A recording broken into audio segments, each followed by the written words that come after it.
여러분, 혹시 이런 경험 있으신가요? 네가 그렇게 살아서 뭐가 되겠니? 부모님의 이 한마디에 20년이 지나도록 상처받은 기억.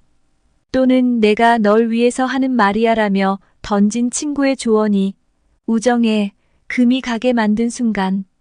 왜 나이가 들수록 현명한 사람들은 말을 아끼는 걸까요? 그들이 절대로 하지 않는 말들은 무엇일까요?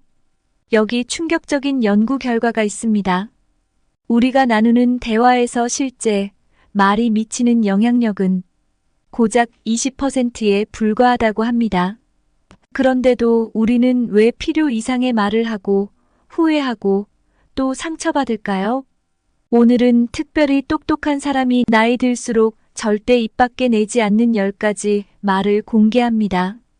이 영상을 보신 후에는 여러분도 아마 내가 그동안 이런 말들로 이렇게 많은 관계를 망쳐왔구나라는 깊은 깨달음을 얻으실 수 있을 겁니다. 인간관계의 달인이 되는 비밀. 말 한마디로 천냥 빚도 갚는다는데 그 말 한마디로 평생의 후회를 남길 수도 있습니다. 과연 그 10가지 말은 무엇일까요? 자, 지금부터 시작합니다. 구독과 좋아요, 알림 설정은 큰 응원이 됩니다. 그럼 첫 번째 주제로 들어가 볼까요? 첫 번째는 말의 중요성과 침묵의 필요성입니다. 여러분, 한 번쯤 이런 경험 있으시지 않나요?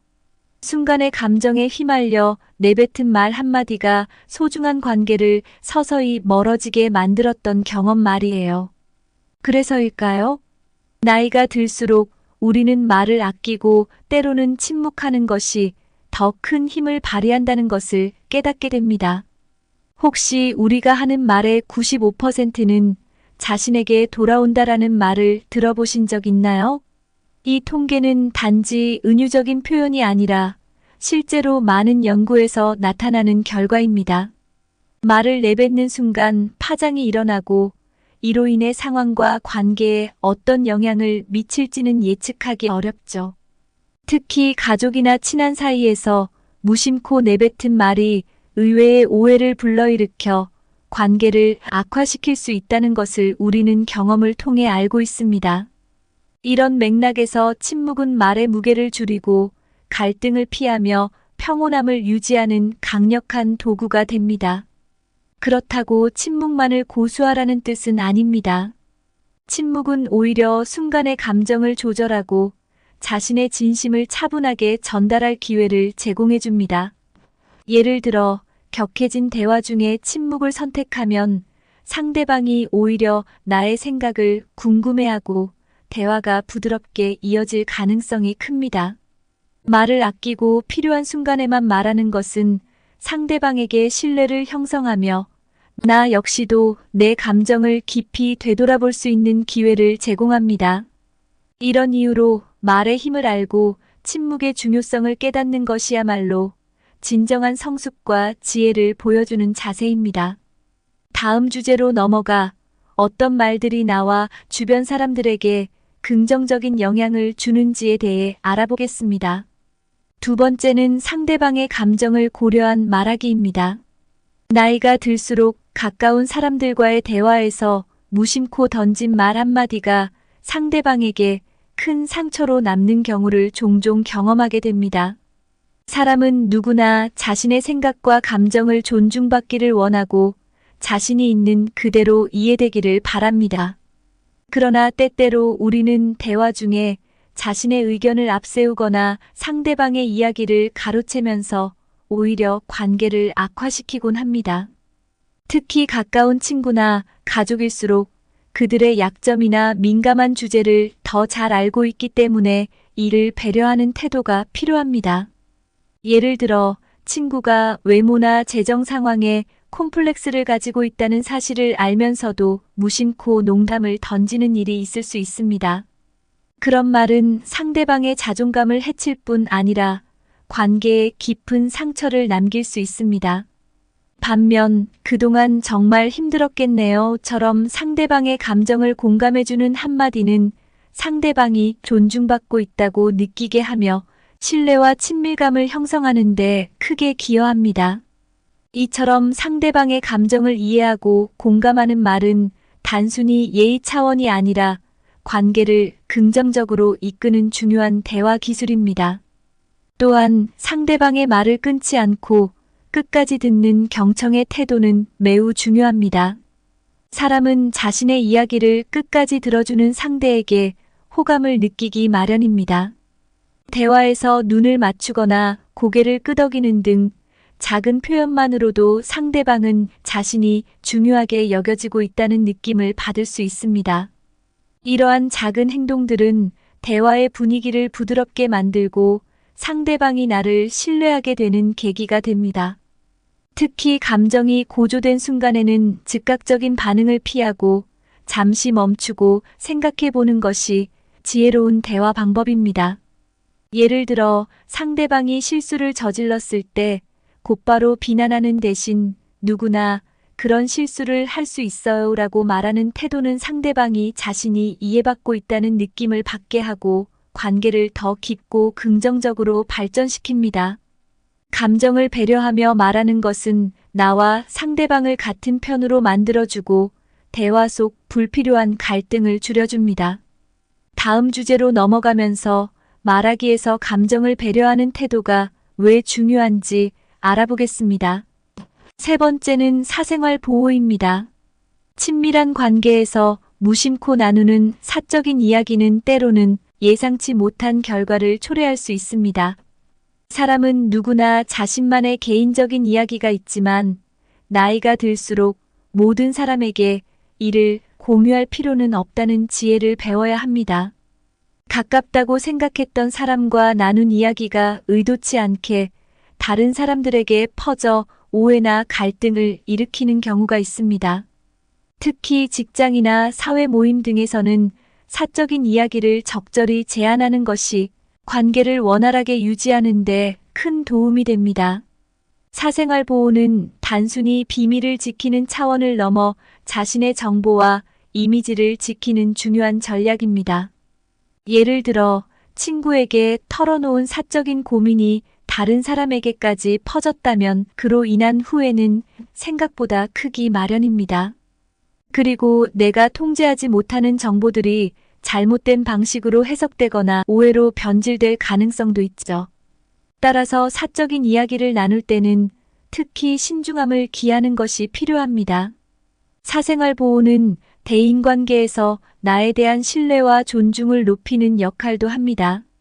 지나치게 사적인 정보를 공개하지 않는 태도는 상대방이 나를 더욱 신뢰하고 소중하게 여기도록 만드는 효과가 있습니다. 이는 단순히 자신을 지키기 위한 것이 아니라 대화의 깊이를 적절히 조절하여 상대방과의 관계가 건강하게 유지될 수 있도록 돕습니다. 가까운 친구 사이에서도 이러한 적절한 선을 유지하는 것은 필요합니다. 또한 사생활을 지키는 것은 내가 나를 존중하는 태도의 표현입니다. 때로는 자신의 이야기를 공유하는 것이 친밀함을 쌓는 것처럼 느껴지지만 그만큼 그 이야기가 내 삶의 중요한 부분이라면 더욱 신중하게 다뤄야 합니다. 이를 통해 나는 나에 대한 주도권을 유지하고 상대방에게 지나치게 의지하지 않으면서도 안정된 관계를 이어갈 수 있습니다. 이제 다음 주제로 넘어가 나이가 들수록 중요한 품격 있는 말하기 방식에 대해 알아보겠습니다. 네 번째는 품격 있는 어른의 말하기 방식입니다. 나이가 들면서 우리는 자연스럽게 다양한 경험과 지혜를 쌓아가게 되지만 그 지혜를 어떻게 전달하느냐가 더 중요해집니다. 품격 있는 어른은 조언을 하더라도 상대방의 입장을 먼저 고려하며 자신의 의견을 강요하기보다는 필요한 때에만 가볍게 건네는 태도를 지니고 있습니다. 즉, 상대방이 진정으로 필요로 할 때 다가가는 말 한마디는 깊은 신뢰를 쌓고 대화를 보다 진정성 있게 이어가게 합니다. 대화를 할 때의 목소리 톤과 말의 내용 또한 품격을 드러내는 중요한 요소입니다. 화가 나거나 감정적으로 격해지는 순간에도 차분한 톤을 유지하며 대화를 이끌어가는 태도는 상대방에게 차분한 인상을 남깁니다. 예를 들어 자녀나 후배와 대화할 때 불만이 있을지라도 그들을 존중하는 차분한 언어로 이야기하면 그들도 나의 진심을 이해하고 따르게 됩니다. 품격 있는 말은 결코 상대방을 억압하거나 그들의 감정을 무시하지 않으며 오히려 그들을 있는 그대로 존중하고 포용하는 힘이 있습니다. 특히 젊은 세대와의 대화에서 경험을 바탕으로 조언을 전할 때는 신중함이 요구됩니다. 지나치게 권위적이거나 자신의 과거 경험을 강조하며 상대방의 입장을 간과하는 말투는 오히려 반감을 살 수 있습니다. 예를 들어 젊은 세대에게 내가 다 해봐서 아는데라는 말로 자신의 의견을 강요하기보다는 나도 비슷한 경험이 있었지만 네가 느끼는 부분을 존중해와 같은 표현을 사용하는 것이 좋습니다. 이는 상대방이 진심으로 자신의 의견을 존중받고 있다고 느끼게 해줍니다. 품격 있는 어른의 말하기는 단순히 나이로 결정되는 것이 아닙니다. 이는 상대방을 존중하고 그들의 입장을 이해하며 나아가 대화 속에서 마음을 나누려는 자세에서 비롯됩니다.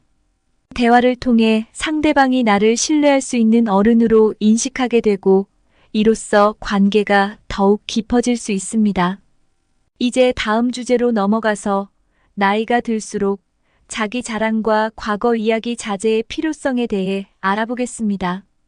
5번째는 자기 자랑과 과거 이야기 자제입니다. 나이가 들수록 우리는 자연스럽게 많은 경험과 성취를 쌓게 되지만 이를 자주 이야기하는 것이 오히려 사람들에게 피로감을 줄 수 있음을 인식해야 합니다.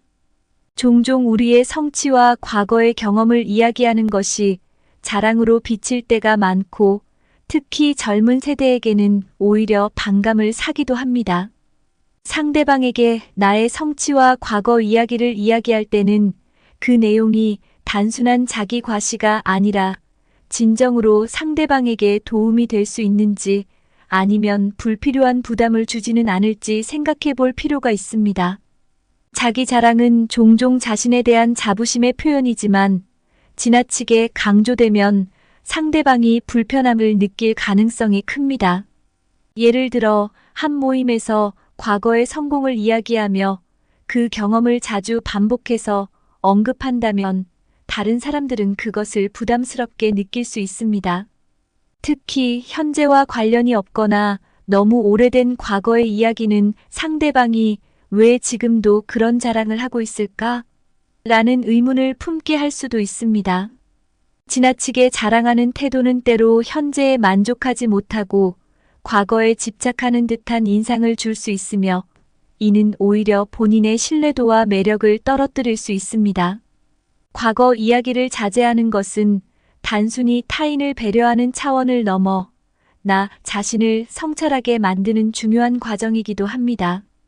현재의 삶과 경험에 집중하면서 나의 성장과 변화를 이야기하는 것이 훨씬 긍정적인 인상을 남깁니다. 또한 대화를 상대방 중심으로 이끌며 그들의 이야기를 경청할 때 상대방은 자신이 존중받고 있다고 느끼게 됩니다. 이렇게 상대방의 이야기를 듣고 공감하는 태도는 나에 대한 호감을 높이고 대화가 더 깊이 있는 교류가 되도록 도와줍니다. 특히 과거의 이야기를 무심코 반복하는 것은 오히려 관계를 어렵게 만들 수 있습니다. 예를 들어 자녀나 후배와 대화할 때 내가 젊었을 때는 이랬다는 이야기를 자주 꺼내는 것은 그들에게 부담이 될 수 있습니다. 그들은 지금의 상황과 환경에서 자신의 삶을 살아가고 있기 때문에 과거의 경험을 현재의 잣대로 판단하기보다는 그들의 상황에 맞는 격려와 응원을 해주는 것이 훨씬 효과적입니다. 경험을 이야기할 때도 단순한 교훈이 아닌 상대방이 스스로 자신의 문제를 풀어나갈 수 있도록 지지하는 역할에 초점을 맞추는 것이 바람직합니다. 또한 자기 자랑을 줄이고 과거의 경험 대신 현재의 고민이나 목표에 대한 대화를 나누는 것도 좋은 대화법입니다. 이를 통해 대화의 균형을 맞추고 상대방이 나와의 대화에서 무언가를 배울 수 있게 하며 내가 현재에 만족하고 성장하고 있다는 인상을 줄 수 있습니다. 과거의 내가 이뤄낸 것보다 지금의 내가 중요하다라는 마음가짐을 가지고 살아간다면 더 많은 사람과 깊이 있는 관계를 맺을 수 있을 것입니다. 이제 다음 주제로 넘어가 감정 조절과 공감 화법이 왜 중요한지 알아보겠습니다. 6번째는 감정 조절과 공감 화법입니다. 다양한 사람들과 함께 살아가다 보면 감정이 고조되거나 상황이 예민해지는 순간이 발생하기 마련입니다. 이런 순간에 자신의 감정을 효과적으로 조절하며 공감하는 말투를 사용하는 것은 관계를 긍정적으로 유지하는 데 큰 도움이 됩니다. 특히 나이가 들수록 감정적으로 반응하기보다는 차분하고 이성적인 태도로 대화에 임하는 것이 더욱 중요해집니다. 이는 단지 성숙함을 보여줄 뿐 아니라 상대방에게 신뢰감을 심어줍니다. 감정 조절은 단순히 화를 참는 것이 아니라 내가 상대방에게 어떤 영향을 미칠 수 있는지 생각해보고 그에 맞게 대화의 분위기를 조율하는 것입니다. 예를 들어 상대방이 실수를 했을 때 즉각적인 비난보다는 그럴 수도 있죠. 모두가 그런 실수를 할 수 있어요 라고 말하며 상황을 이해해주는 것이 오히려 상대방이 자신의 실수를 돌아보고 더 긍정적으로 행동하게 만듭니다. 이렇게 감정을 조절하고 공감하는 말투는 대화의 분위기를 부드럽게 만들고 불필요한 갈등을 피하게 해줍니다. 공감 화법은 나와 상대방이 같은 편임을 느끼게 만드는 힘을 가지고 있습니다. 상대방의 감정을 이해하고 그들이 처한 상황을 헤아리며 공감의 말을 전할 때 그들은 내가 그들을 진심으로 생각하고 있음을 느끼게 됩니다. 예를 들어 친구가 어려운 상황에 처해 있을 때 내가 그 입장이라도 정말 힘들었을 것 같아요라는 공감의 한마디는 그들에게 큰 위로가 됩니다. 이는 단순히 듣기만 하는 것이 아니라 상대방의 입장에서 진심으로 공감해주는 대화의 방식입니다. 감정 조절과 공감 화법은 직장이나 사회적 자리에서도 중요한 역할을 합니다. 예를 들어 회의 중에 의견 충돌이 발생했을 때 바로 반박하거나 감정적으로 반응하는 대신 그 의견에도 일리가 있네요. 그렇다면 이런 방향으로 생각해 보는 건 어떨까요? 라고 말하는 태도는 대화에 긍정적인 변화를 불러옵니다. 이렇게 공감을 표현하며 상대방의 의견을 존중하는 태도는 상대방의 방어적인 마음을 낮추고 대화의 질을 높이는 결과를 낳습니다. 또한 감정이 격해질 수 있는 대화 상황에서 잠시 멈추고 스스로에게 지금 이 상황에서 내 감정을 조절하는 것이 나와 상대방에게 어떤 긍정적인 영향을 줄 수 있을까? 라는 질문을 던져보는 것도 효과적입니다.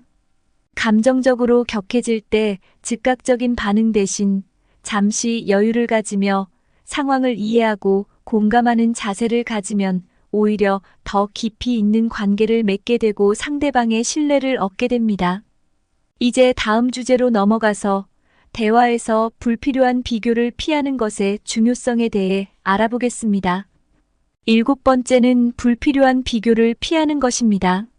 우리는 때때로 타인과 자신을 비교하며 스스로를 평가하는 습관을 가지고 있지만 이러한 비교가 긍정적인 영향을 주기보다는 오히려 관계를 악화시키는 경우가 많습니다. 특히 가까운 사람과의 대화에서 무심코 내뱉은 비교의 말 한마디는 상대방에게 큰 상처를 줄 수 있으며 나아가 그들의 자존감을 해칠 위험도 있습니다. 나이가 들수록 관계의 성숙함을 위해서는 비교가 아닌 상대방의 고유한 장점을 존중하는 태도가 필요합니다. 비교는 대개 타인의 성취나 삶의 방식을 기준으로 자신을 평가하거나 상대방을 다른 사람들과 견주는 방식으로 이루어집니다. 예를 들어 친구나 가족에게 누구는 그걸 다 해내는데 넌 왜 못해? 라는 말은 상대방에게 무력감과 좌절감을 안겨줄 수 있습니다. 특히 자녀나 배우자와의 대화에서 이러한 비교는 상대방의 자존감을 크게 손상시키고 대화를 피상적으로 만들게 합니다. 사람은 각자 다른 속도로 성장하고 각기 다른 환경에서 경험을 쌓기 때문에 비교의 말보다는 그들의 노력을 인정하고 격려하는 표현이 관계를 더 깊고 긍정적으로 만들어줍니다. 또한 비교는 우리의 삶에 불필요한 스트레스를 유발할 수 있습니다. 나는 왜 저 사람처럼 성공하지 못할까? 또는 저 친구는 벌써 저 자리에 있는데 라는 생각은 자신을 갉아먹을 뿐 아니라 현재의 삶에 집중하지 못하게 만듭니다. 대신 자신만의 목표와 성취에 집중하면서 자신을 격려하는 말들을 찾는 것이 필요합니다. 남과의 비교가 아니라 어제의 나와 비교하며 성장을 추구할 때 비로소 우리는 내면의 평온을 찾을 수 있습니다. 관계에서도 이러한 비교를 피하고 상대방의 강점과 고유한 매력을 칭찬하는 태도를 지니는 것이 좋습니다. 예를 들어, 너는 항상 따뜻하게 배려해줘서 너무 고마워와 같은 말은 상대방이 자신의 가치를 느끼게 하며 대화에서 긍정적인 에너지를 제공합니다. 반면 다른 사람들은 이렇게 하는데 왜 너는과 같은 비교의 표현은 상대방을 방어적으로 만들고 자칫 반감을 사게 됩니다. 불필요한 비교를 피하는 것은 단순히 말의 조심성에서 그치지 않습니다. 이는 상대방을 있는 그대로 인정하고 존중하는 성숙한 태도를 보여줍니다. 우리가 각자의 고유한 속성과 장점을 가지고 있다는 사실을 받아들이면 다른 사람과 비교할 필요 없이 서로를 더 깊이 이해하게 됩니다.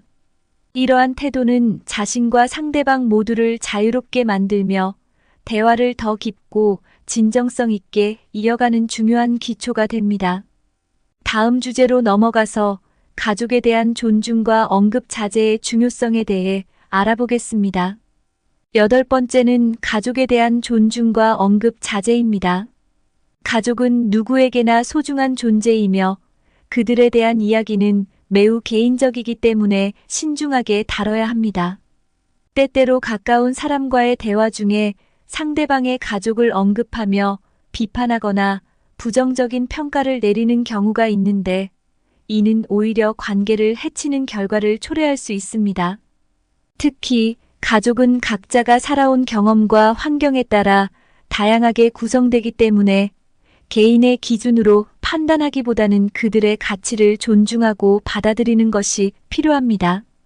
가족에 대한 언급을 조심해야 하는 이유 중 하나는 사람마다 가족에 대해 갖는 애정이 다르다는 점입니다. 예를 들어 친구나 동료가 부모님에 대한 이야기를 할 때 그들의 가치관을 존중하지 않고 본인의 기준에 맞춰 평가하려 들면 상대방은 큰 상처를 받을 수 있습니다. 너희 부모님은 왜 그렇게 하셨을까?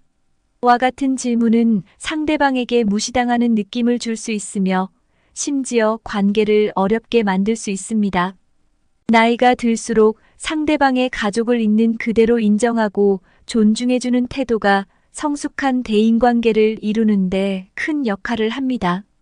또한 가족을 대화 주제로 삼을 때는 부정적인 내용보다 긍정적인 부분에 초점을 맞추는 것이 좋습니다. 대화 중에 상대방의 가족에 대해 부정적으로 이야기하거나 문제를 지적하려는 태도는 상대방이 방어적으로 변하게 만들고 그들로 하여금 불쾌감을 느끼게 할 수 있습니다. 예를 들어 상대방의 가족과 만난 후 그들의 단점을 지적하는 것이 아니라 긍정적인 인상을 받았던 부분을 칭찬하는 것이 관계를 더 긍정적으로 유지하는 데 도움이 됩니다. 부모님이 정말 자상하시더라와 같은 말은 상대방이 자신의 가족에 대해 더 긍정적으로 생각할 수 있게 하며 나와의 대화에서도 편안함을 느끼게 합니다. 특히 가까운 사람일수록 가족에 대한 이야기를 나눌 때 신중해야 합니다. 가족은 우리 삶에서 중요한 의미를 지니기 때문에 그들의 이야기를 다룰 때는 더욱 신중한 태도가 필요합니다. 예를 들어 상대방의 배우자나 자녀에 대한 이야기를 나눌 때 비판을 삼가고 그들의 입장에서 생각해주는 자세가 필요합니다. 가족은 서로의 깊은 감정을 공유하는 대상이기에 그들에 대한 부정적인 언급은 당사자에게 큰 상처로 남을 수 있습니다. 가족에 대한 존중과 언급 자제를 실천하는 것은 상대방과의 관계에서 신뢰를 쌓는 중요한 방법입니다. 상대방의 가족을 배려하고 존중하는 태도를 보여줌으로써 그들도 나를 신뢰하고 마음을 열게 됩니다. 대화 중에 가족에 대해 이야기할 때는 상대방의 감정을 먼저 생각하며 그들이 자랑스럽게 느낄 수 있는 말들을 건네는 것이 관계를 돈독하게 만드는 비결입니다. 다음 주제로 넘어가서 정치와 종교 같은 민감한 주제를 피하는 이유에 대해 알아보겠습니다. 9번째는 정치나 종교 같은 민감한 주제를 피하는 것입니다. 사람마다 정치적 성향이나 종교적 믿음은 매우 다양하며 각자 나름의 신념을 깊이 간직하고 있습니다. 이러한 민감한 주제에 대해 나의 입장을 강하게 주장하면 상대방이 자신의 신념을 공격받는 듯한 느낌을 받을 수 있습니다. 특히 나이가 들수록 우리는 더 다양한 관점을 수용해야 하며 상대방의 입장을 존중하는 것이 관계를 성숙하게 유지하는 데 큰 역할을 합니다. 정치와 종교는 우리 삶의 가치관과 깊이 연관되어 있기 때문에 논쟁으로 이어지기 쉽습니다. 예를 들어 가족 모임이나 친구와의 대화에서 특정 정치적 견해를 강하게 주장하는 것은 분위기를 긴장감으로 가득 채울 수 있습니다. 상대방의 입장을 설득하려는 태도는 자칫 상대방을 무시하는 것으로 비춰질 수 있으며 이는 관계에 부정적인 영향을 미칠 수 있습니다. 더욱이 가까운 관계일수록 이러한 민감한 주제를 피하거나 서로의 의견을 존중하는 자세가 필요합니다. 정치나 종교에 대한 대화를 할 때는 상대방이 나와 다른 견해를 가지고 있더라도 이를 존중하고 이해하려는 태도를 갖추는 것이 좋습니다. 대화 중 상대방이 특정 입장을 표현할 때 이를 반박하기보다는 그들의 의견을 있는 그대로 들어주는 것이 관계의 평화를 유지하는 데 도움이 됩니다. 예를 들어 친구가 자신의 종교적 신념에 대해 이야기할 때 나의 견해를 덧붙이는 대신 그렇게 생각할 수도 있겠네요 라는 말로 상대방의 생각을 받아들일 수 있습니다. 이렇게 민감한 주제에서 갈등을 피하면서도 서로의 차이를 존중하는 태도는 대화를 부드럽게 이어주는 열쇠가 됩니다. 또한 직장이나 사회적 자리에서 정치나 종교와 같은 주제를 적극적으로 논의하는 것은 피하는 것이 좋습니다. 이러한 자리에서는 개인의 신념이 이슈가 될 수 있는 대화 주제를 멀리하고 모두가 편안하게 참여할 수 있는 주제로 대화를 이어가는 것이 이상적입니다. 이렇게 하면 불필요한 갈등을 방지할 수 있을 뿐 아니라 대화의 목적을 순수한 교류와 이해에 두는 성숙한 모습을 보여줄 수 있습니다. 결국 중요한 것은 대화를 통해 서로를 이해하고 배려하는 마음입니다. 서로의 신념을 존중하며 불필요한 갈등을 피하고 관계를 부드럽게 유지하는 것이야말로 성숙한 대화의 기술입니다. 이제 마지막 주제로 넘어가 과도한 목표나 계획 이야기를 자제하는 이유에 대해 알아보겠습니다. 10번째는 과도한 목표나 계획 이야기를 자제하는 것입니다. 우리는 누구나 자신만의 꿈과 목표를 가지고 있으며 이를 달성하기 위해 노력합니다. 그러나 이러한 목표나 계획을 지나치게 이야기하면 상대방에게 피로감을 줄 수 있으며 나의 진정성을 의심하게 만들기도 합니다. 특히 큰 목표나 계획을 자주 이야기할수록 이를 성취하지 못했을 때 주변의 비난이나 실망을 감당해야 할 수도 있습니다.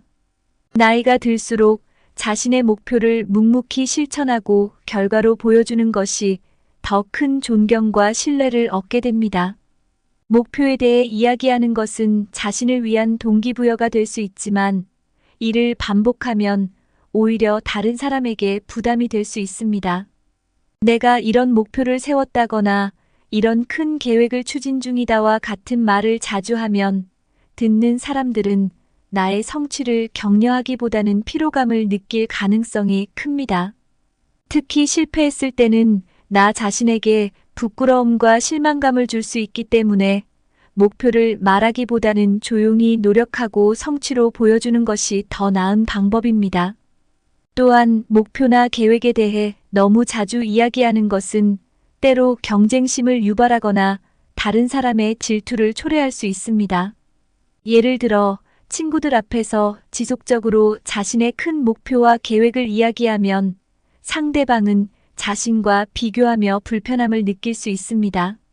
이런 상황에서는 목표에 대해 굳이 알릴 필요 없이 스스로 성취를 위해 집중하며 작은 결과들을 보여주는 것이 더 성숙한 태도입니다.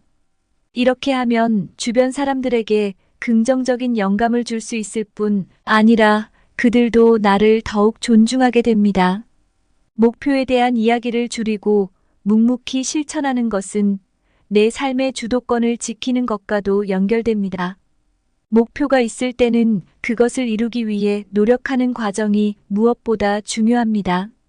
결과로 내 성장을 보여주는 것이야말로 진정한 성취감을 느끼게 합니다.